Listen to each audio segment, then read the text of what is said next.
তৈরি উন্নত আধুনিক নেভো M3D multiband radar system. Iran বহু আগেই এসব রাডার কিনেছে। ইরানের রাডার কন্ট্রোল রুমে দায়িত্বরত অফিসাররা স্ক্রিনে একটি অস্বাভাবিক সিগন্যাল লক্ষ্য করেন।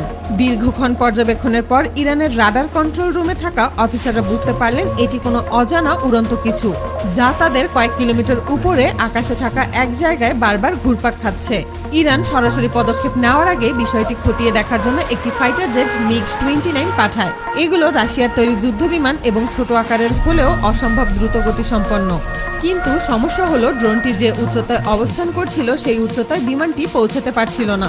ফলে জেটটি কাছাকাছি গিয়েও ড্রোনের উচ্চতায় উঠতে ব্যর্থ হয় এবং ফিরে আসে।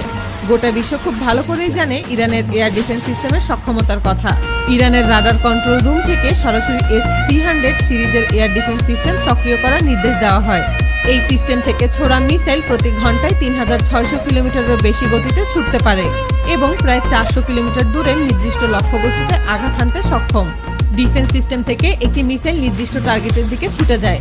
জাহাজে থাকা ড্রোনের অপারেটররা যখন বিষয়টি বুঝতে পারেন, তারা সেটিকে দ্রুত সরিয়ে আনার চেষ্টা করেন।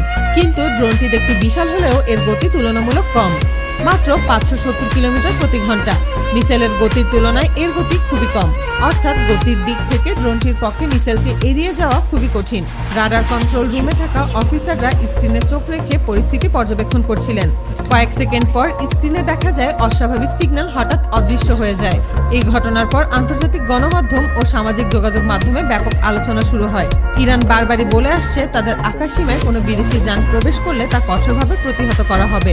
এই ঘটনার পর সবচেয়ে বড় প্রশ্ন রয়ে গেছে, ড্রোনটি সত্যিই নিখোঁজ হয়েছে নাকি কেবল যোগাযোগ বিচ্ছিন্ন হয়েছে। যদি এটি মাটিতে নামিয়ে আনা হয়ে থাকে তাহলে সেটি একটি বড় বার্তা, আর যদি এটি শুধু সিগন্যাল হারিয়ে থাকে তাহলে সেটিও কম অবাক করার মতো নয়। যাই ঘটুক না কেন, এই ঘটনা একটি বিষয় স্পষ্ট করে দেয়, মধ্যপ্রাচ্যের আকাশে